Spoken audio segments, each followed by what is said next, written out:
Judge, Supreme Court of India, Honorable Mr. Justice Abhay Srinivas Og, Chief Justice of the Karnataka High Court, Mr. Uday Holla, Director of the Lahari Law Academy and Senior Counsel, Ms. P. Anu Chengappa, President of the Lahari Advocates Forum, Judges of the High Courts, Advocates, Principals and Lecturers of Law Colleges, students, friends, ladies and gentlemen.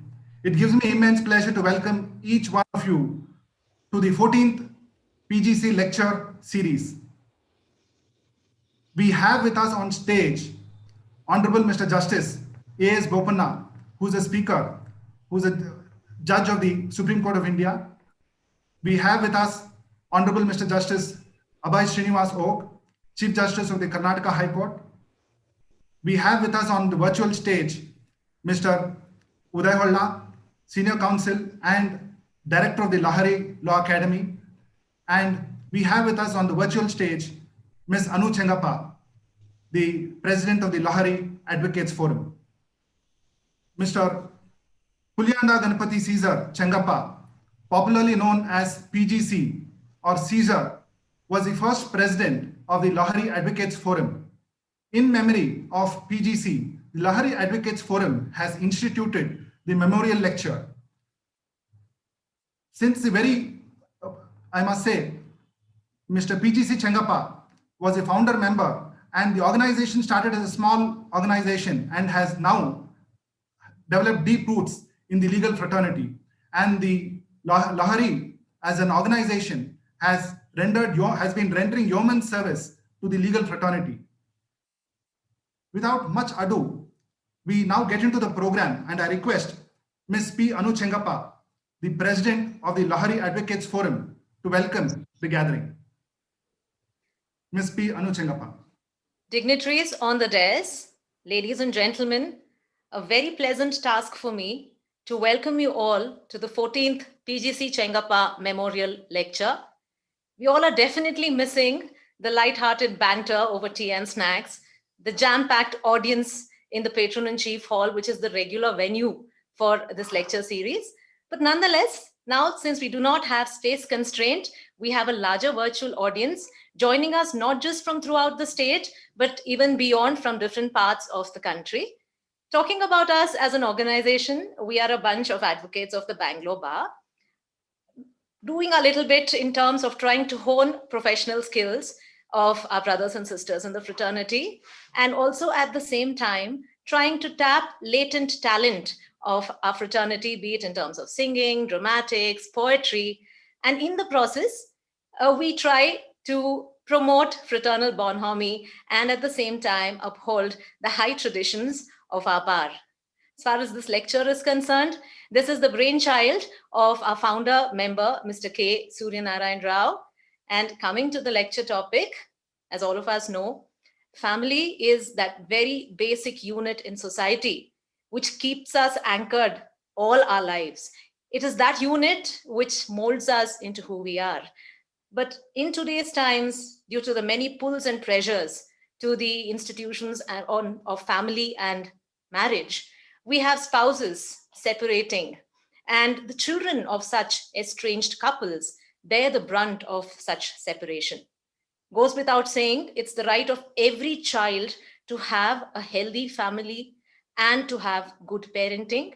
And it is towards this goal that our courts have been striving, interpreting principles, creating guidelines, nuances, various nuances that are involved in this concept of joint custody and shared parenting.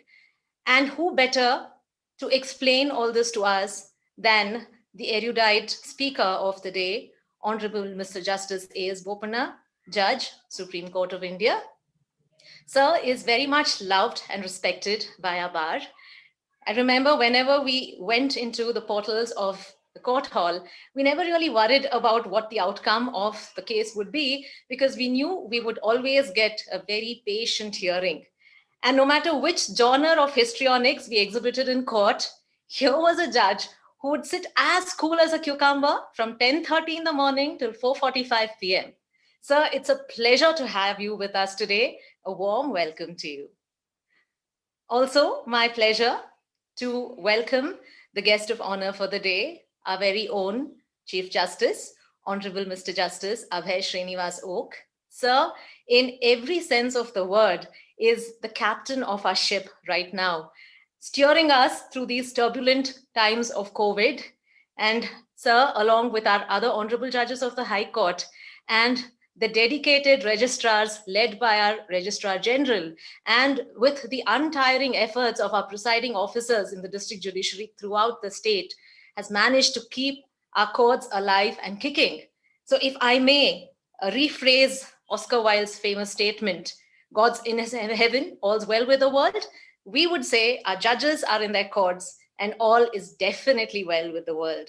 Pleasure to have you with us, sir. Welcome to this evening's lecture.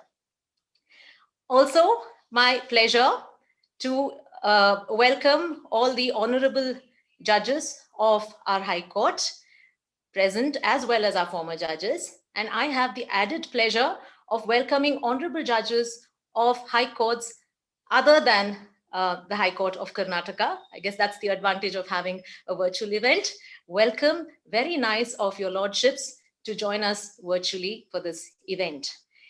It is also my pleasure to welcome the Registrar General and the registrars of our High Court, the principal judges and registrars of the various courts throughout the state, and the other presiding officers of our district judiciary throughout the state.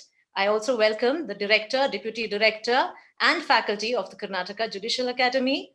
My immense pleasure to welcome our Advocate General, Mr. Prabhuling Navargi. Also welcome the Additional Advocates General. I also welcome Mr. M.B. Nargund, the Additional Solicitor General of India for Karnataka. A welcome to our special public prosecutors, and also a warm welcome to all the learned senior counsels. Our representative to the Bar Council of India, Mr. Y.R. Sadashiv Reddy, sir, a warm welcome to you. Also welcome the chairman of our state Bar Council, Mr. Anil Kumar. Also welcome Mr. S.F. Gautam Chand, the chairman of the Advocates Academy of our Bar Council. A warm welcome to the committee members of KSBC too. My pleasure to welcome Mr. A.P. Ranganath, the president of Advocates Association Bangalore. I also welcome the other office bearers and committee members of Advocates Association Bangalore. Also my pleasure to welcome Mr. B.V. Acharya, former Advocate General and currently the president of the Karnataka chapter of the International Commission of Jurists. Welcome you, sir. Welcome to the commission members also. A warm welcome to Mr. Uma Shankar, Director of the Advocates Academy Bangalore. I also welcome Mr. Nanjappa Kalegowda, the President of the Literary Union. I also welcome the office bearers and directors of Advocates Cooperative Society and Nyayamitra Bank. Pleasure to welcome all the principals, law teachers, and students of various law colleges throughout the state. Also welcome the family members and friends of late Shri P.G.C. Chengappa.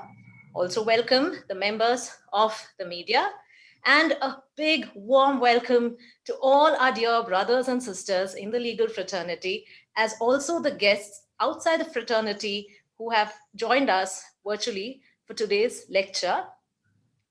Nam Bangalore style al helbekadre, today when you are witnessing a kaleidoscope of ideas, views, and visuals, think of the chow chow bath that we savor. And as you feel the stimulation of the thought processes that are going to do the rounds this evening, think of your favorite hot, piping hot filter coffee. Lahari Vakilara Vedikenda Tamellarigu Hridaya Puraka Swagata. Thank you, madam. Thank you for the invitation, for the welcome address. Lahari has under its banner many organizations like the Lahari Advocates Forum, Lahari Law Academy, Lahari Book Bank, Lahari Journalist Guild, and many other organizations. And each of these organizations have been rendering services and activities in their own spheres. May I now request Ms. Nagur Roja, former secretary of the Lahari Advocates Forum, and Mr. B. Pramod, convener and trustee of the Lahari Law Academy, to kindly give a presentation on Lahari. Mr. B. Pramod and Ms. Nagur Roja. Lahari, meaning a wave or leher, was conceptualized by a group of advocates of Bangalore Bar more than 33 years ago to promote cultural and literary pursuit within the legal fraternity. What started as a popular study circle was renamed as the Lahari Advocates Forum, LAF for short, a registered trust that celebrated its tridecennial year in 2018. We have been conducting orientation programs for judicial aspirants, as also book exhibition for the benefit of members of bar.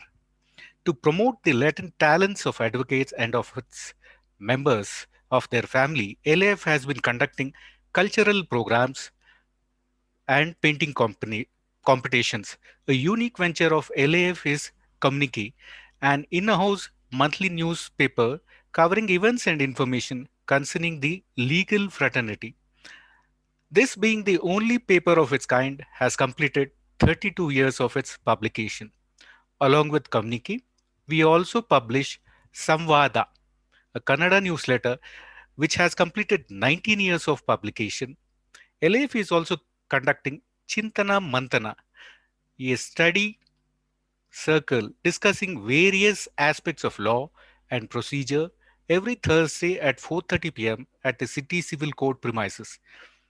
In the year 2003, LAF initiated the custom of celebrating Advocates' Day on the 3rd December to commemorate the birthday of our Karnataka State Bar Council. Eventually, this found a nationwide expression as it is also the birthday of Dr. Rajendra Prasad. As part of the Advocates Day celebration, we organize blood and eye donation camps, distribute fruits at hospitals, and undertake other such activity to rededicate ourselves to the service of society. We, Lahari movement, believe in the confluence of the old and the new. We hosted an exhibition of old artifacts belonging to members of our bar. Experimenting and initiating new concepts has always been in our genes of Lahari movement. As part of our tridecennial year celebrations, we organized the Lahari Lawyers Act 2018, a state-level drama competition for lawyers, first of its kind for our fraternity.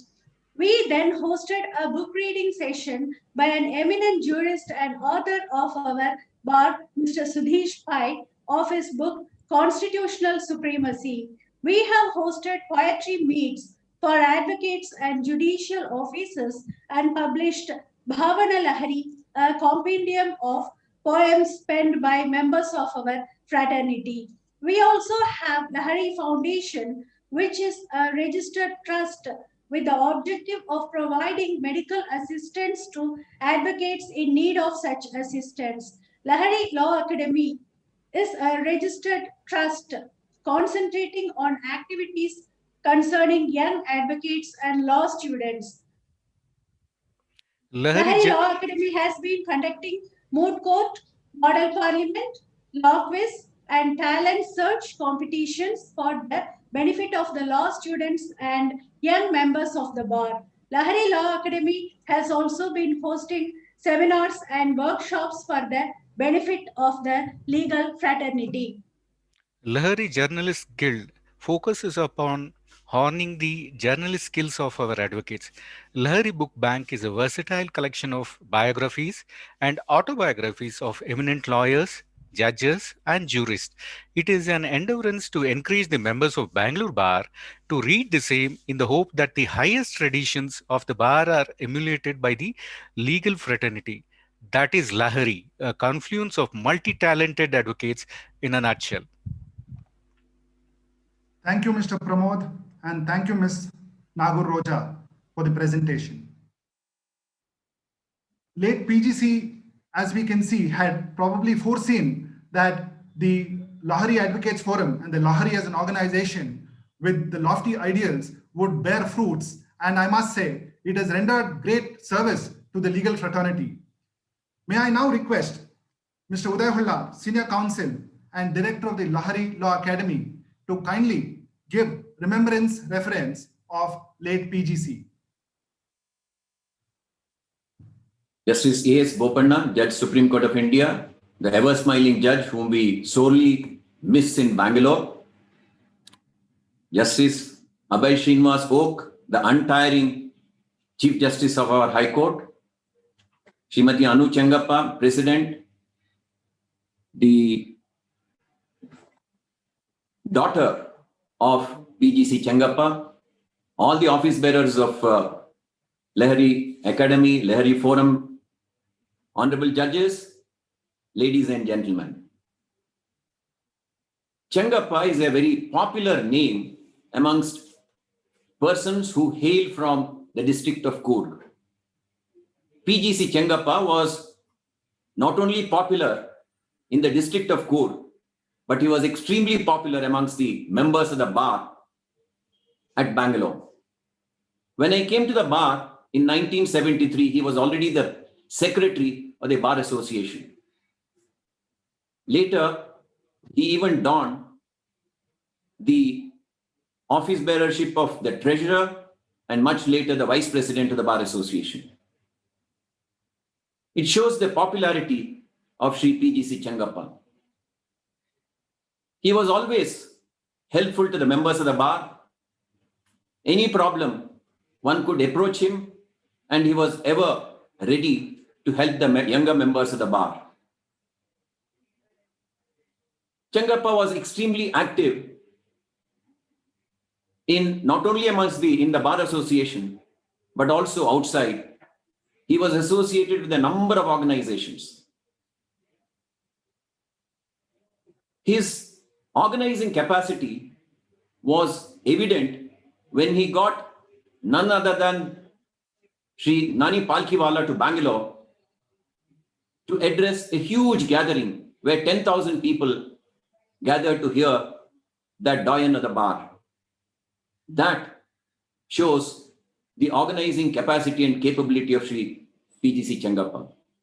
Meticulous to a fault, he was extremely courteous, always crisp in his submissions, and he was popularly known as the Englishman, for he was always very, very meticulous in everything that he did. We all miss him sorely. He was a multidimensional personality.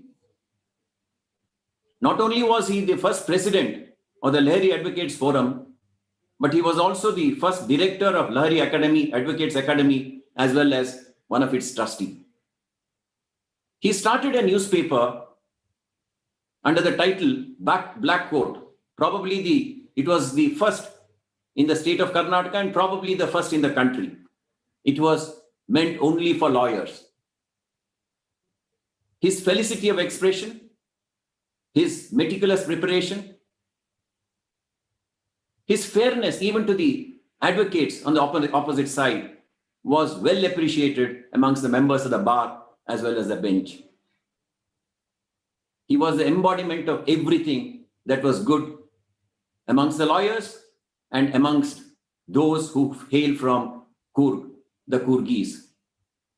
That is why he was popularly known as P.G.C. Anybody amongst the bar, the moment they spoke of P.G.C., we knew whom we were referring to. He was like Mercury, running from one court to another.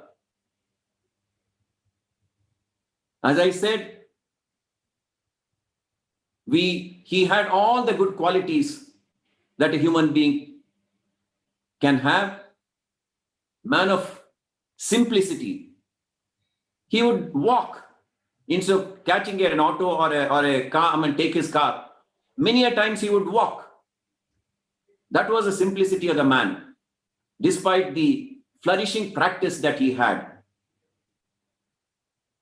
It is his daughter, all his well-wishers, friends, started this lecture series, and today we have the 14th lecture series.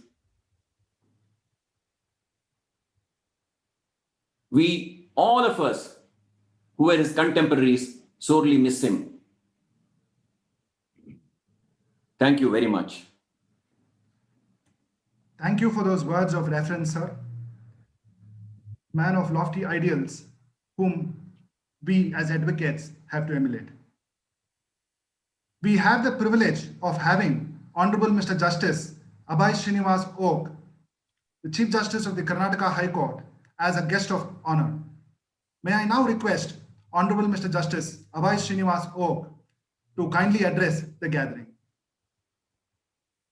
Honorable Justice Sri A.S. Bopanna, my esteemed colleagues, the judges of the High Court of Karnataka, the Learned Advocate General of Karnataka, Learned Additional Solicitor General of India, Sri Udaya Holla, Learned Senior Advocate, P. Anu Chengappa, President, Lahari Advocates Forum, other office bearers of the forum, other distinguished guests who are present today, and members of the bar. I must thank the organizers for selecting very important topic for today's lecture, nuances of joint custody and shared parenting. None of the laws governing field of custody of minors deal with the concept of joint custody and shared parenting. These are the concepts evolved by judicial innovation within four corners of law. The legal part and academic part of it will be dealt with in today's keynote speech by His Lordship, Sri Justice A.S. Bopanna. For setting the tone of the lecture by His Lordship, I want to share a few things only on the basis of my experience as a judge for a period of over 17 years.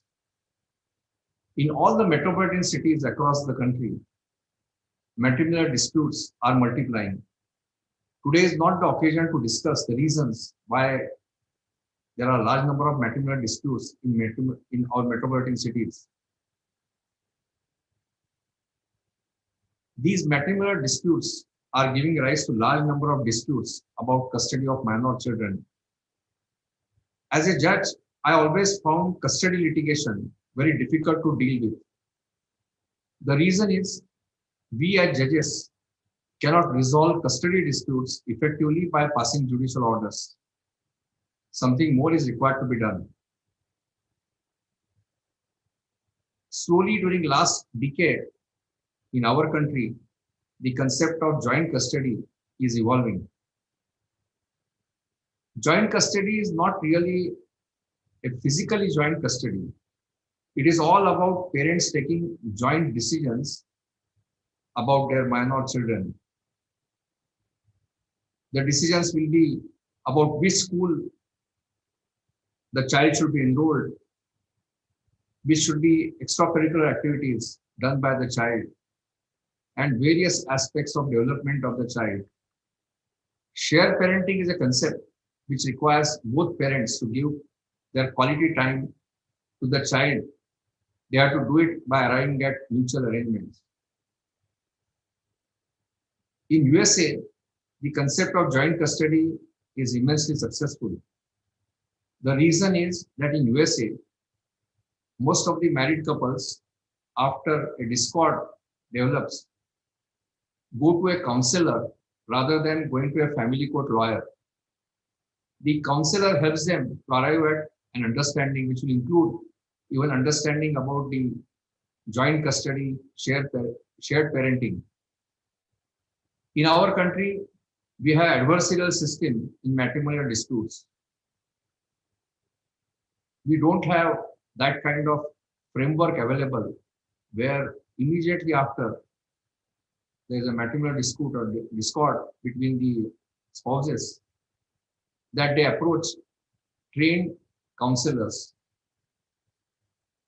Therefore, we see today that one matrimonial dispute leads to filing of 3 or 4 different cases before different jurisdictional courts. All this leads to acrimony, and this acrimonious relationship leads to parents using the child as an instrument to play mind games. In such a situation, if judicial orders of joint custody are passed, the orders do not become effective unless the parties have that level of understanding and maturity, and basically the understanding of the concept. If parties are not able to forget their interstate disputes, when they attempt to make joint decisions, the orders of the court directing joint custody may not be successful. Therefore, before the court passes an order of granting joint custody, it is absolutely necessary to educate and counsel the parents and make them understand the concept of joint custody and, more importantly, its advantages. Lot of counseling is necessary before the court passes such an order. If counseling is not done, we see the consequences. Just to share my experience with all of you, about 3 years back, a case came up before me where, without really naming the concept of joint custody, a family court had passed an order for joint custody. Perhaps both the parties were not aware about the concept of joint custody, and it created a very peculiar situation. I received a letter from principal of the school in which child was studying. The principal complained that both the parents were visiting his office, showing the order of the court, and they were offering different choices of certain courses for which the child had option. So they were fighting about which course the child should undertake. So the principal had to ultimately approach the court and seek directions from the court. Thereafter, I called the parties to my chamber. Then I realized that they have not at all understood the concept of joint custody. I took help of a very eminent counselor, and ultimately I could convince the parties that the order of joint custody is essentially for the benefit of their minor children. If such orders are to be successfully implemented, even the members of the bar have an important role to play. The advocates representing both the spouses must be actively involved in the process. Without their involvement, such orders can never be successfully implemented. Once such orders are passed, we, the judges, should monitor strict implementation of such orders. After all, when we pass orders regarding joint custody, in a sense, we as judges also become guardians of the minor children before us. These two concepts of shared parenting and joint custody are evolving concepts. It is for now the members of the legal fraternity, which will include the judges and members of the bar, to work on these two concepts and evolve these concepts in the Indian context, where today we have models of developed countries. Those models may not be good enough if these two concepts are to take root in our country. So therefore, the members of the bar and judges will have to now play a very proactive role. As I said, within the four corners of law, it is very difficult to give real solution to a dispute over custody of minor children. Only if we successfully implement these two concepts, that will be able to arrive at not exactly a perfect solution to the problem, but a good solution to the problem, a good solution to the dispute between the two spouses over custody of the minor children. If there is a matrimonial dispute, in most of the cases, the matrimonial life is permanently ruined. But by adopting these concepts, we, the judges and the members of the bar, can save the children from the adverse effect of infighting between their parents. I do not want to take much time because all of us are eagerly awaiting the keynote address by His Lordship Justice A.S. Bopanna. I again thank the organizers of today's function for choosing this topic and for giving me this opportunity to share a few thoughts. Thank you very much. So thank you for sharing your views and setting the stage, and also thank you for sharing the rich experience in the fields. we have had various topics of great importance being addressed by various legal luminaries in the previous lecture series. May I now request Mr. Shauri HR, the editorial team committee member, communique, to kindly give a presentation on the P.G.C. Memorial Lecture Series. Mr. Shauri HR. Good evening to one and all, respected dignitaries and advocates. P.G.C. Chengappa Memorial Lecture is held in the month of November, the birth month of P.G.C. In November 2007, the first endowment lecture on Article 356 of the Constitution was delivered by Mr. R.N. Narsimurthy, former Advocate General Karnataka. The second lecture was delivered in 2008 by Mr. Justice N. Santosh Hegde, Karnataka Lokayukta and former Judge Supreme Court of India, on the topic of Lokayukta power, prerogative and restrictions. The third lecture was on human rights, rule of law and role of advocates, delivered in 2009 by Mr. Justice Shivraj V. Patil, former Judge Supreme Court of India, former member National Human Rights Commission. Mr. Justice Rajendra Babu, former Chief Justice of India, delivered the fourth lecture on the Supreme Court and democracy in November 2010. The fifth lecture was delivered on the corruption and certain dimensions by Justice R.V. Ravindran, former Judge, Supreme Court of India. The sixth lecture was delivered by Mr. S.S. Naganand, Senior Advocate, on the topic Independence of Judiciary. The seventh lecture was delivered by Mr. Uday Holla, Senior Advocate and former Advocate General, Karnataka, on the topic of judicial activism in election laws. The eighth lecture was delivered in 2014 on role of judiciary in ensuring transparency in governance by Mr. Justice N. Kumar, former Judge, High Court of Karnataka. The ninth lecture was delivered by Mr. B.V. Acharya, the Senior Advocate and former Advocate General, Karnataka, on the topic of judgment in NJAC case. The 10th lecture was delivered by Honorable Mr. Justice L. Nageshwar Rao, Judge, Supreme Court of India, on the topic Decoding Uniform Civil Code. The 11th lecture was delivered by Justice V. Gopal Gowda, former Judge, Supreme Court of India, on the topic Eminent Domain Analysis of Land Acquisition Law. The 12th lecture was delivered on the topic by Honorable Justice M. Mohan M. Shantangowdar on the topic Dimensions of and Paradigm of Victim Compensation in Criminal Trial. The 13th lecture was delivered by Honorable Mr. Justice S. Abdul Nazir, Judge, Supreme Court of India, on the topic Judicial Intervention, Law and Legislative Action. Today we have the 14th lecture. It is privileged to state that two of our former speakers are also in the gathering. All these lectures have been well received by the members of our fraternity, which has also given us enough enthusiasm to continue with many more such lectures. Thank you. Thank you, Mr. Shauri HR.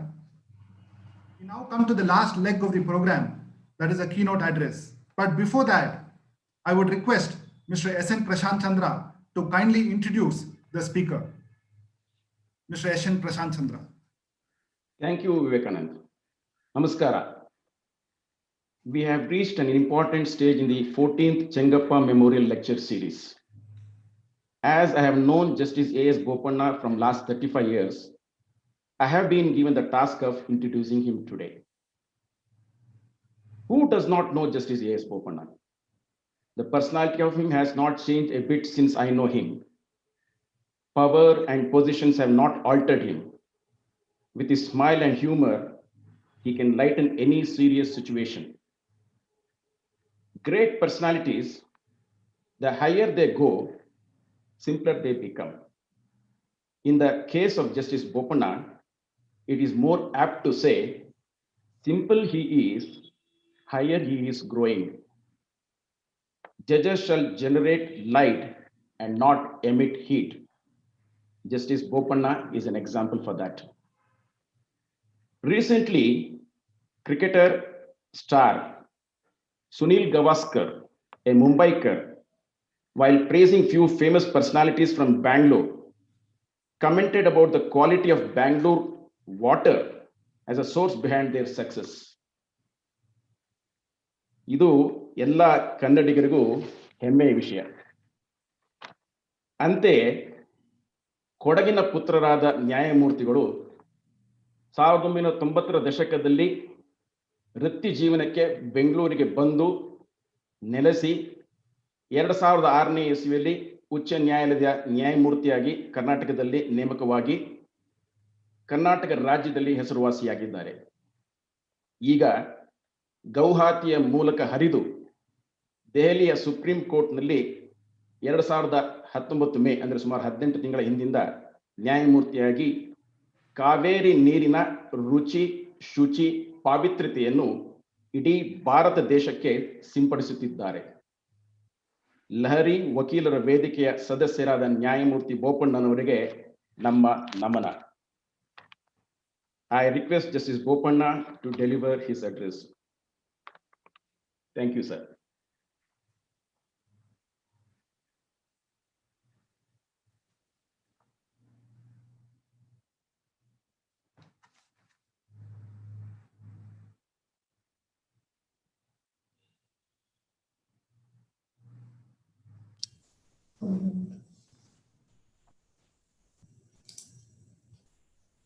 Yes, at the outset, let me thank everybody for the good words spoken about me. I hope I deserve it. Coming to today's function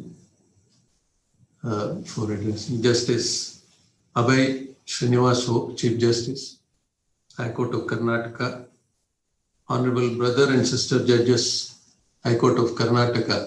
This is by deeming that they have logged in, because there's no possibility of seeing except a few faces on the screen. Judges from the subordinate judiciary, Mr. Uday Olla, former Advocate General and Senior Advocate, Ms. Anu Changappa, President Lahari Forum, Mr. R.G. Chavan, Secretary and other office bearers of the Lahari Forum, Mr. Prashant Chandra, Mr. Vivekanand, Mr. Shauri, Mr. Navadgi, Advocate General, Mr. M.B. Nargund, Additional Solicitor General, Mr. Sashikanta, Assistant Solicitor General,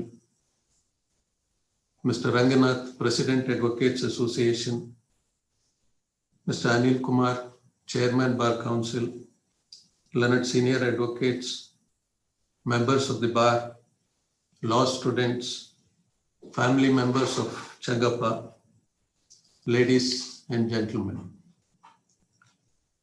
It is with great pleasure I appear on your screen this day to deliver this 14th lecture organized by the Lahari Forum in memory of its President late P.G.C. Changappa, who was a well-known advocate and a leading member of the bar. Probably I have the distinction of the first virtual address in this regard. Though we hail from the same taluk in a small district called Kodagu, we did not know each other personally till I joined the Bangalore Bar as a beginner in the profession and had the occasion to meet him, by which time he was an established advocate.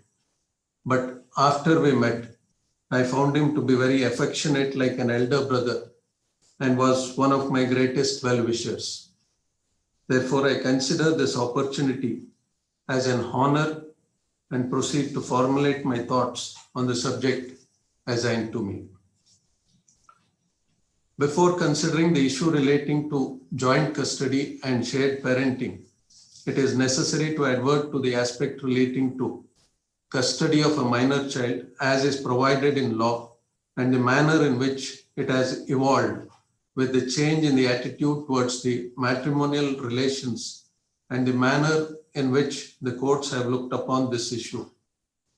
The law as it stands today, insofar as the guardianship and custody The same is provided under the Guardians and Wards Act 1890. The Hindu Minority and Guardianship Act 1956 contains similar provisions for guardianship and custody of minors among Hindus. These acts are comprehensive legislations which deal with the appointment of a person as a guardian for the minor in respect of the minor's person or the property or both. The Act makes it possible to appoint any person as the guardian of a minor, not necessarily the parent, though in the present context, we are concerned with the appointment of one among the parents, preferably both of them. Section 7 of the Act provides that the court is empowered to appoint a guardian, and Section 17 ensures that only when the court is satisfied that it is for the welfare of the minor, a guardian is appointed.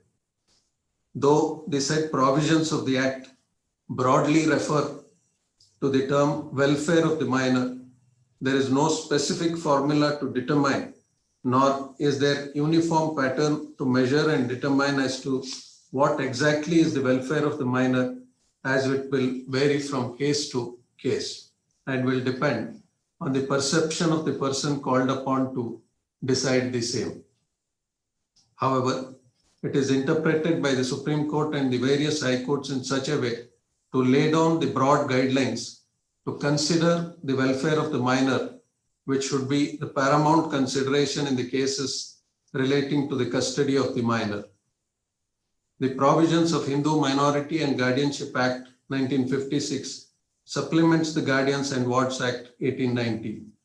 It enumerates the classes of natural guardians of a Hindu minor, and section refers to welfare of the minor being the paramount consideration. Once the guardianship is determined, the order for physical custody of the minor would follow after the other aspects, more particularly the welfare principle, is also considered. The married couple involved in a marital dispute and engaged in the battle for separation generally have a self-serving interest over the child.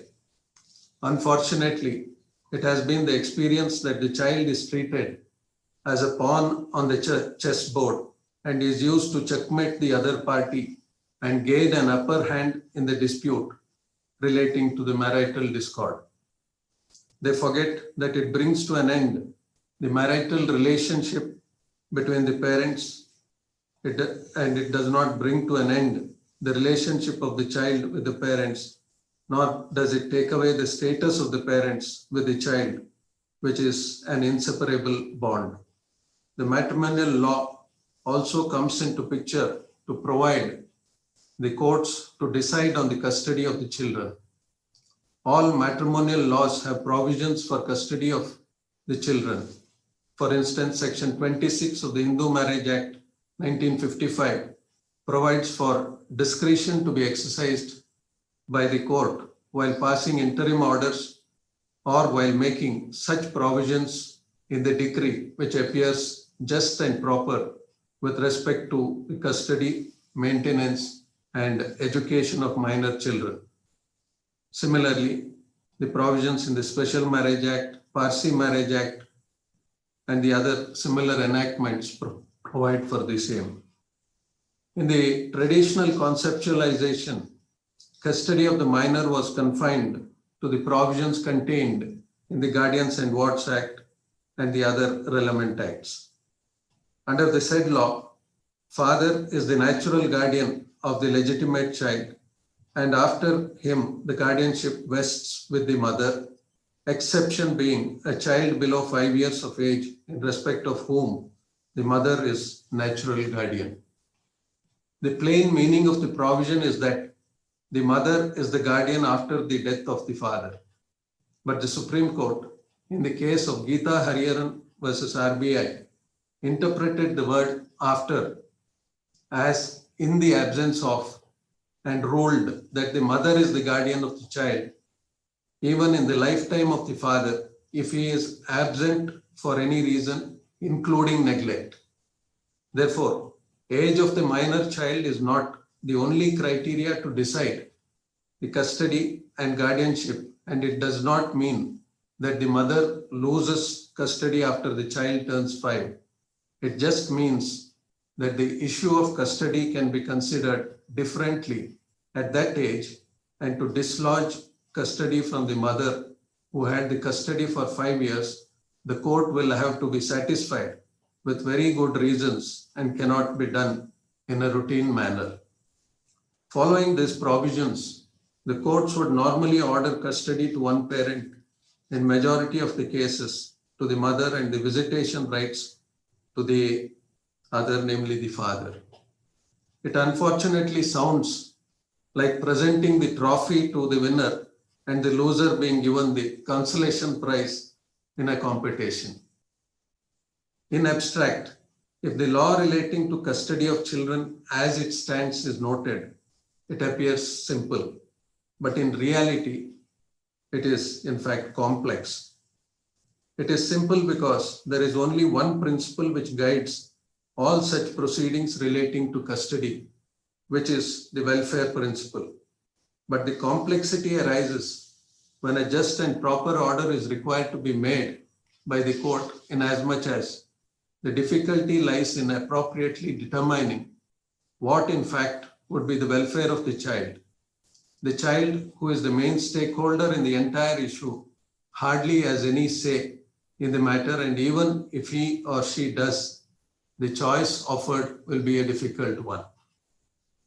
The facts and circumstances of each case would vary, and what is good to be considered as the welfare of the child in one circumstance may not be good in another case, and vice versa.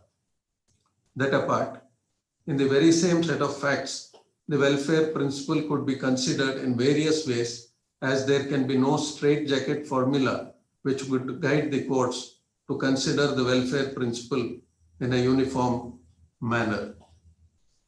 In the case of Kumar V. Jagirdar versus Chetana Ramtirtha, in the hierarchy, the family court and the high court took opposite views in respect of the same set of facts, and was ultimately settled by the Supreme Court, upholding the view of the High Court with modification.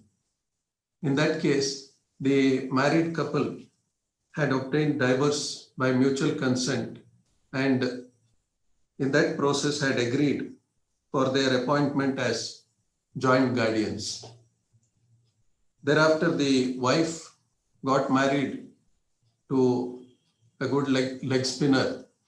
Probably that inspired her to bowl a googly, and thereafter change her thought, where she filed an application claiming sole custody of the child.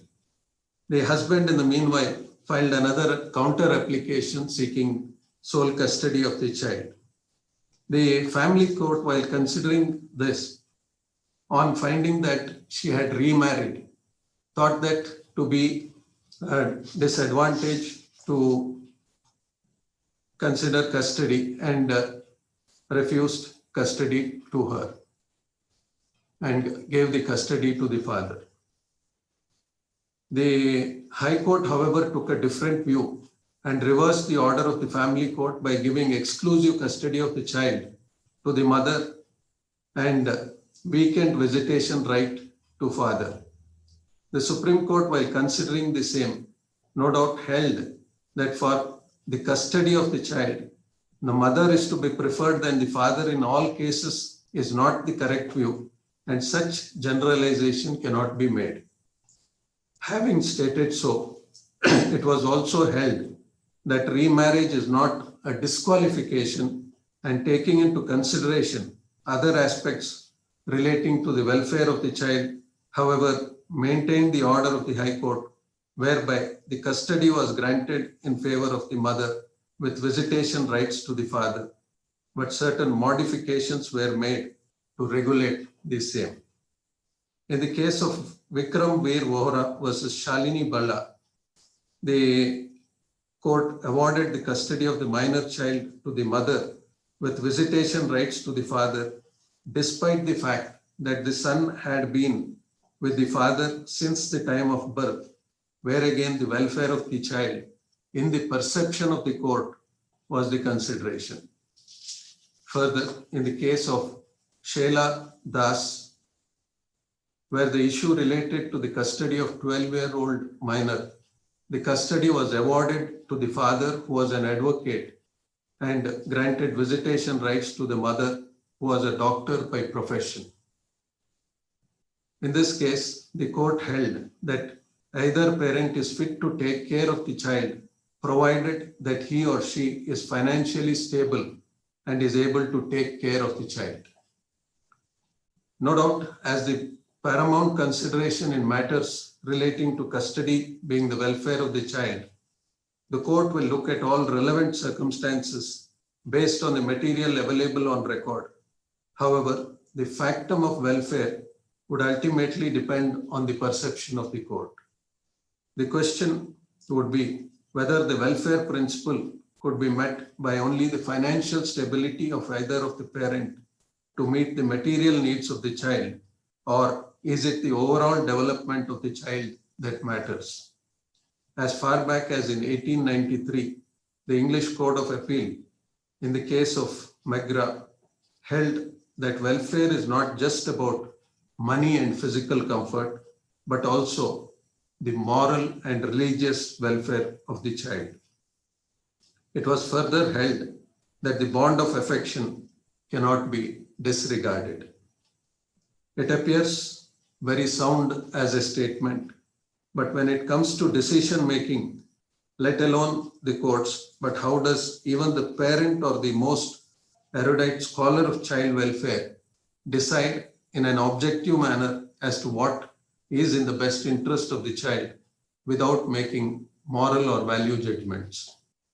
However, the skill of the judge in the process of ascertaining what can be considered to be the welfare of the child, while realizing and being alive to the fact that there is hardly ever a completely happy resolution. This requires a delicate balance to be worked outside the rigid contours of law.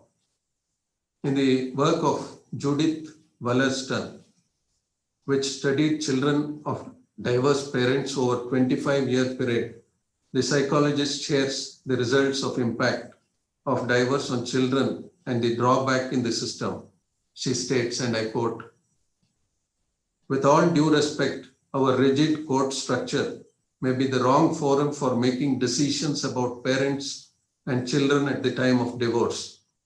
Judges have no special training to help them deal with families in crisis.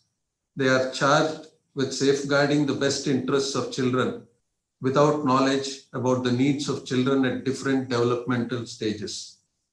Few have been exposed to studies on the impacts of divorce on children and what helps or hinders their adjustment.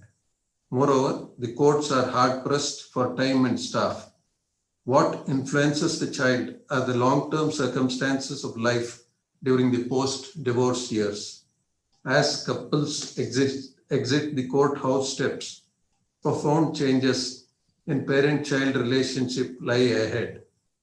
Parenting in the post-divorce family is far less stable than parenting in the functioning, intact family," unquote.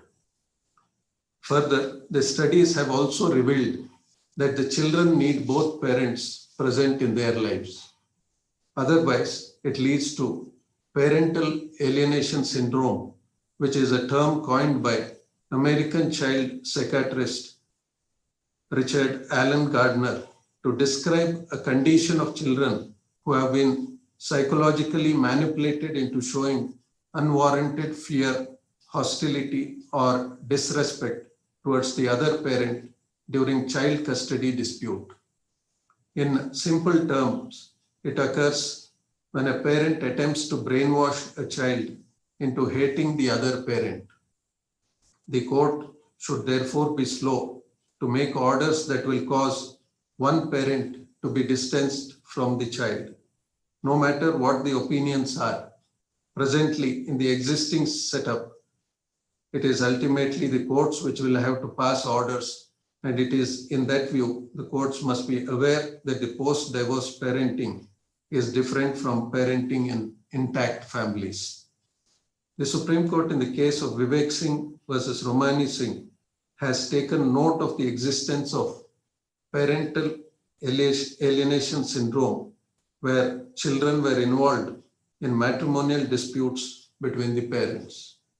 It is indicated therein that at least two psychological distractive effects. First, it puts the child squarely in the middle of a contest of loyalty, a contest which cannot possibly be won. The child is asked to choose who is the preferred parent. No matter whatever is the choice, the child is very likely to end up feeling painfully guilty and confused. This is because in overwhelming majority of cases, what the child wants and needs is to continue a relationship with each parent as independent as possible from all conflicts. Second, the child is required to make a shift in assessing reality. One parent is presented as being totally to blame for all problems and as someone who is devoid of any positive characteristics. Both of these assertions represent one parent's distortions of reality. It is in these circumstances the issue relating to joint custody as a first step and the shared parenting as an ultimate solution becomes relevant in matters relating to custody, which would be in the interest of the child as a welfare principle.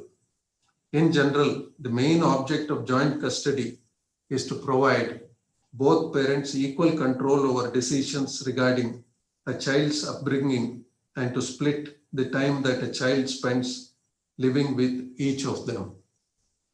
On the other hand, shared custody focuses on how much contact the child has with each parent. Often, the terms joint custody and shared parenting are applied as if they mean the same thing. However, each term refers to a separate type of custody and two different forms of custody arrangements. The difference to be remembered is that joint custody is more concerned with making legal decisions for the child, whereas shared parenting is about how much time each parent gets to spend with the child. The concept of shared parenting is not provided for in the enactments which have been referred to above. Certain other countries, in order to ensure that both parents after their divorce would have full access to the child, have adopted the concept of shared parenting. In USA, either joint legal custody, where both parents have to jointly take major decisions about the child, or joint physical custody, where the child shares time equally with both parents, is prevalent. Similarly, several other countries have also enacted laws to ensure that neither of the parent gets sole custody, but on the other hand, the parental responsibility is shared. Though there are no specific provisions with regard to joint custody and shared parenting in the laws that have been enacted, with the changing times, the courts in India, within the framework of law presently available, has introduced the concept of joint custody and shared parenting while taking into consideration the welfare of the child, and appropriate orders have been made.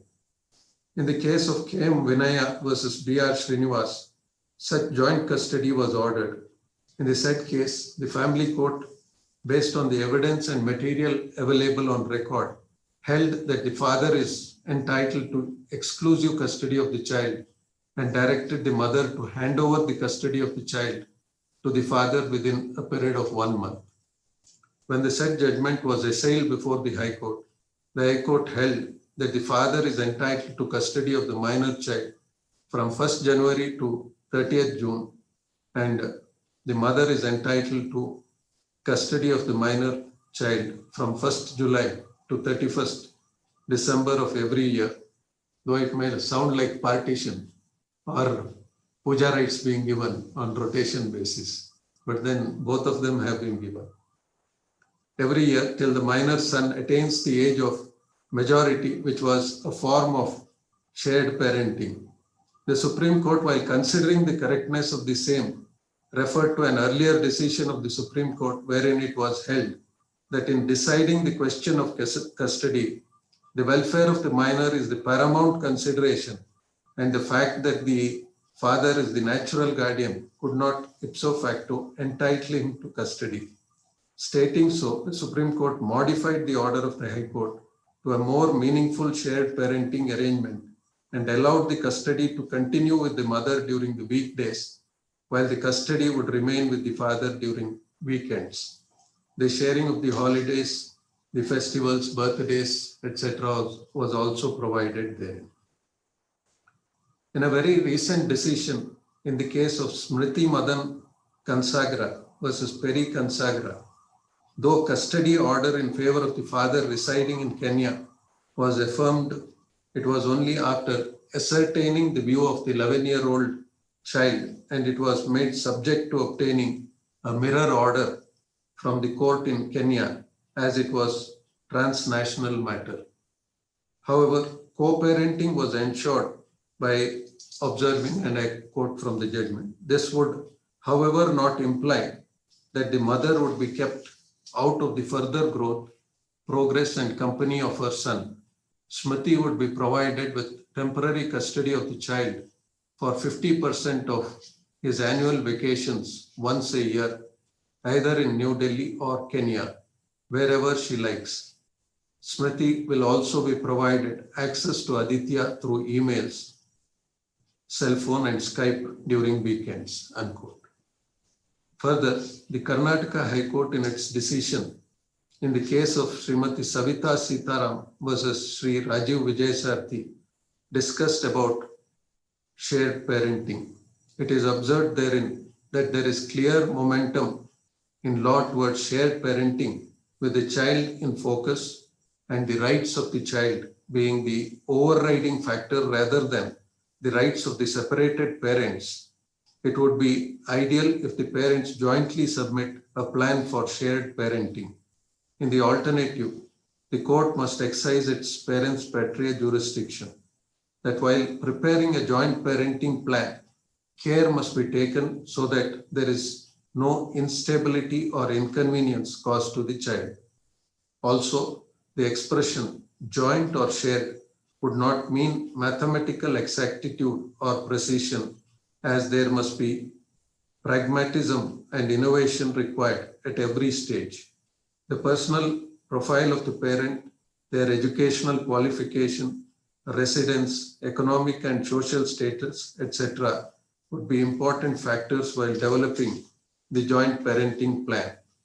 As there is no legislation as such in India on shared parenting, the same must evolve with judicial interference, innovation, and involvement in assessing the requirements of each child. It was further held therein that it is necessary to remind ourselves that a child requires both the mother and the father in jointly bringing up the child, which would have a holistic impact on the overall growth of the child. On the one other aspect which is also to be taken note in the situation where the couple, having lived abroad and due to their marital disputes have fallen apart, and one of the spouses returns to India with the child. In that circumstance, when custody orders are passed by foreign courts and the spouse living in India has kept the child in India, it has resulted in situations where habeas corpus petitions were instituted in the High Courts and the Supreme Court in India to take custody of the child pursuant to such custody order. In this regard, in the case of Mrs. Kanika Goel, a petition seeking writ of habeas corpus was filed by the father of the minor child aged 3 years. In the said proceedings, though the High Court, while considering the petition, held that the paramount interest of the minor child was to return to USA so that the child could be in her natural environment, and it further held that the mother can go back to USA as she was there earlier and settle in her life. The Supreme Court, however, held that the principle of comity of courts cannot be given primacy or more weightage for deciding the matter of custody or for return of the child to the native state. Here again, the welfare of the child is made the paramount consideration. In that context, the Supreme Court ordered that the child would stay in India with the mother till she attains the age of majority or till the court of competent jurisdiction tried custody. In case of Sarita Sharma versus Sushil Sharma, the court held that even a decree passed by the foreign court would not override the consideration relating to welfare of the minor child. Taking note of this situation, the Ministry of Human and Child Development has passed an order dated 27 July 2018 with a view to protect interest of the child in cases where children were taken away by one of the spouses without permission of the other due to marital discord or domestic violence, etc., from other countries to India and vice versa. The government has directed the National Commission for Protection of Child Rights to constitute a mediation cell in NCPCR to resolve the cases of children who are taken away and for preparing a parental plan taking into account the best interest of the child. I have referred to the cases of habeas corpus and the case of Smriti Madan Kansagra, etc., to indicate that even in such cases, shared parenting would be the appropriate course to avoid all acrimony. In such cases also, the parental responsibility can be shared and it can be agreed for the child to stay with one of the parents in one country and go to the other parent in another country during holidays and such other occasions. In fact, in my opinion, the understanding between the parents to arrive at a shared parenting decision is the ideal one to avoid all conflicts. Because when there is such understanding between the parents, it becomes so easy. Here, I can recall a case where, while I was in Bangalore, though the parents, they were fighting tooth and nail with regard to their marital dispute, and the matter was still pending in the court, and they were living in the same house. The wife was living in the first floor, the husband in the ground floor, and the child was shuttling up and down. The understanding was so good, so far as the child's upbringing is concerned. They had agreed with regard to the children, the child being dropped to school. They had put the child, and they were quite well off. They had put the child in an international school, and they had fixed the timing on which days he will drop, on which day the wife will drop. And the best part was, because they were not talking in talking terms, and they were in the same house, whenever they had to exchange something with regard to the child, and to say that one of them is going out, take care of the other, they were messaging each other over the mobile phone, saying that the one is going out, so please take care of the child. When such understanding is there, there is no difficulty at all in this shared parenting. Now, coming back to the script, noticing the various difficulties, the Law Commission of India showed concern about the shared parenting system and proposed set of questions, and has ultimately made its recommendation in its 257th report, where it has recommended the strengthening the welfare principle of Guardians and Wards Act 1890 and emphasize the relevance in each aspect of guardianship and custody related to decision making, providing for equal status of both parents with respect to guardianship and custody, providing detailed guidelines to help decision, providing for option of avoiding joint custody to both parents in certain circumstances. In the course of shared parenting, both parents would have access to the child by alternating during the weekends and the weekend or on monthly basis. Such timeshare arrangement may satisfy both the parents as the child would spend time with both of them. But we should also take note about the discomfort it causes to the child.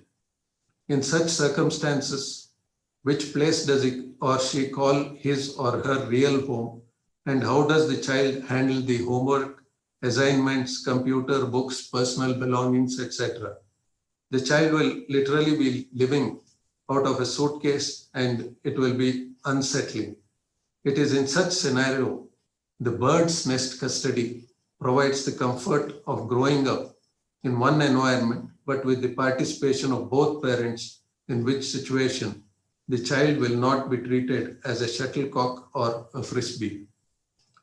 In the process of shared parenting, it is seen that in some parts of the foreign jurisdiction, there is also a concept which is termed as bird's nest custody, which is an extended version of co-parenting or shared parenting.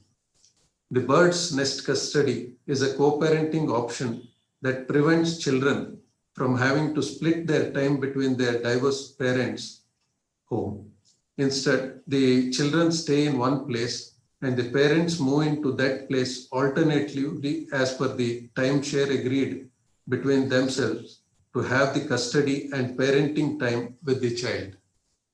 According to the article published in Psychology Today, it is like the birds alighting and departing the nest.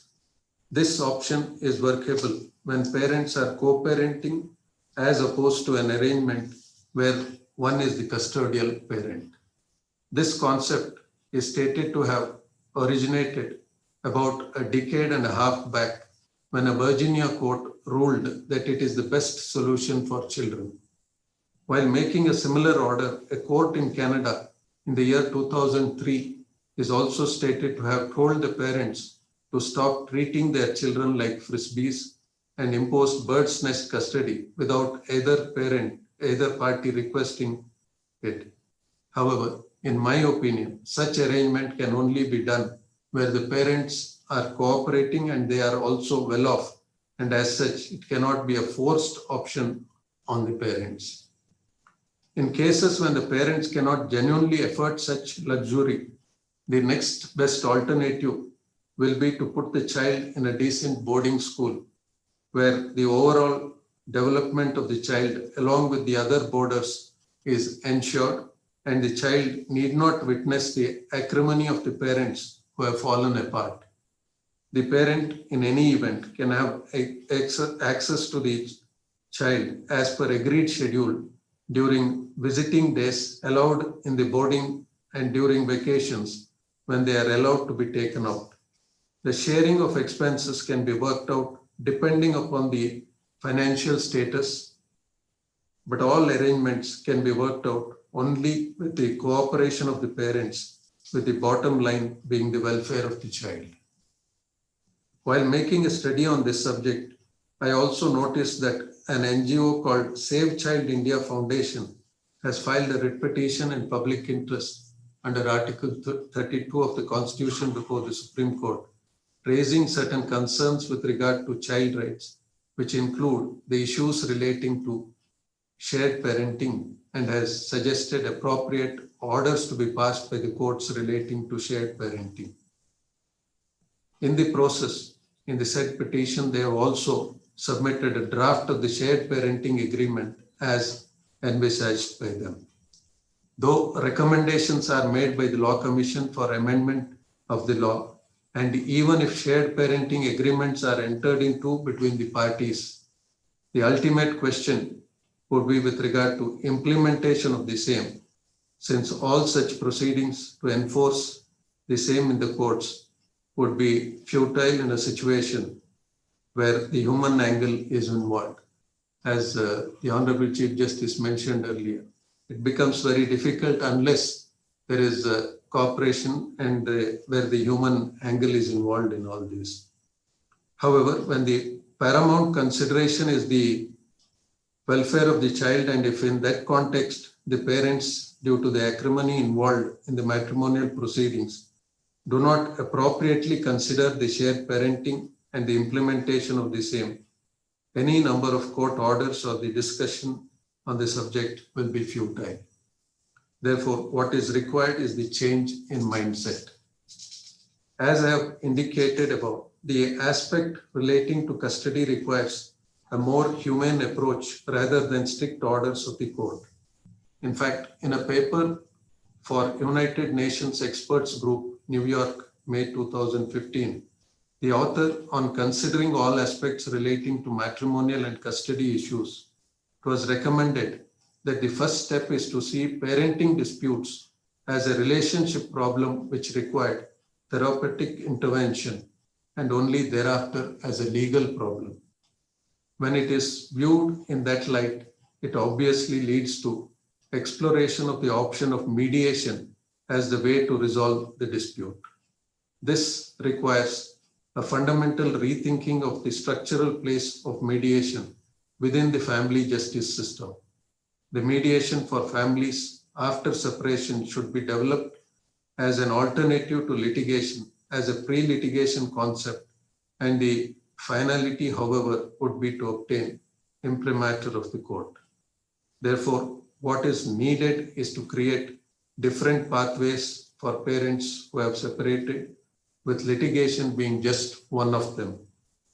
It requires a new way of thinking about what it means to take decisions in the best interest of the children, and about the kinds of service that the families need in the aftermath of parental separation. The paper indicates that while making such alternatives, family relationship centers emerged as a separate form of family law system in Australia. Considering the rise in the matrimonial disputes and the couples seeking separation, such initiatives are also required to be considered in our system.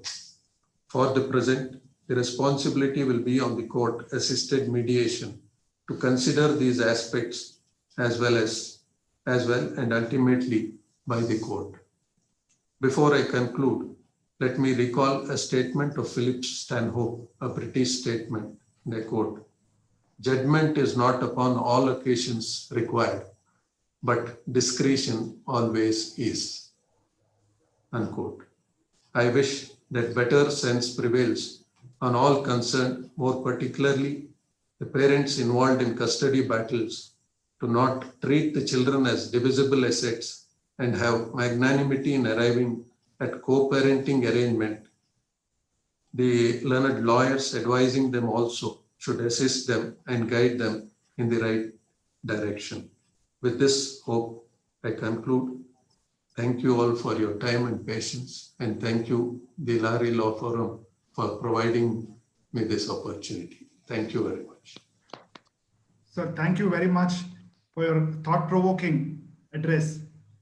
I must say, we are very grateful to you for sharing your knowledge, practical wisdom on the topic, which is of great importance and relevance to the people in their personal lives, in their family lives, and the social lives. Lord, we're very grateful to you again, and we thank you. Before we conclude, may I request Mr. Kodigi, Girish Kodigi, committee member of the Lahari Advocates Forum, to propose the word of thanks. Mr. Girish Kodigi. It's my immense pleasure to propose the vote of thanks. At the outset, we thank the speaker for the day, Honorable Mr. Justice A.S. Bopanna, for delivering a very enlightening lecture. We are grateful to our Honorable Chief Justice for consenting to be guest of honor for this evening's function. We thank the Honorable Judges of our High Court, present and former, senior counsels, the Learned Advocate General and Additional Advocate General for their presence. We also thank the Registrar General and the Registrars of the High Court. We thank the principal judges and presiding officers from the District Judiciary and the Director, faculty, and the trainee judges of the Karnataka Judicial Academy for their presence online. A special word of thanks to all the students and principals, faculty of various colleges in Bangalore. We thank Chairman and committee members of the Karnataka State Bar Council, the office bearers of the Advocates Association Bangalore, the President and Committee members of the Karnataka chapter of the International Commission of Jurists, Director of the Advocates Academy, Karnataka State Bar Council, and Director of Advocates Academy, Bangalore. Our gratitude also goes to the family and friends of late Sri P.G.C. Chengappa. We also thank the media for their presence. We thank the Master of Ceremony, Mr. S. Vivekananda, Trustee Lahari Law Academy, for conducting the proceedings of this virtual event. A very special thank you to Mr. Ramshesh, but for whose technical support this event would not have been possible. Our gratitude also to Ms. Nagur Roja for designing all our posters and invitations. We also thank Ms. V.D. Radha for her untiring efforts. Our heartfelt gratitude to the members of the bar and our virtual audience from outside the legal fraternity for gracing this online event. Thank you, one and all. Thank you very much, Mr. Girish Kodgi.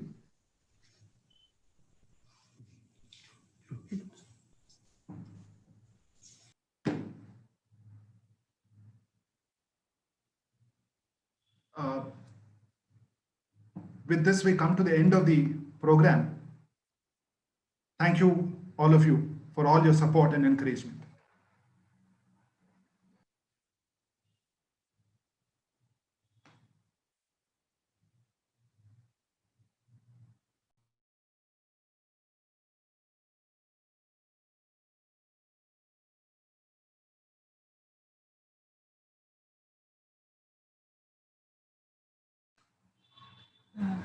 Live streaming is stopped now.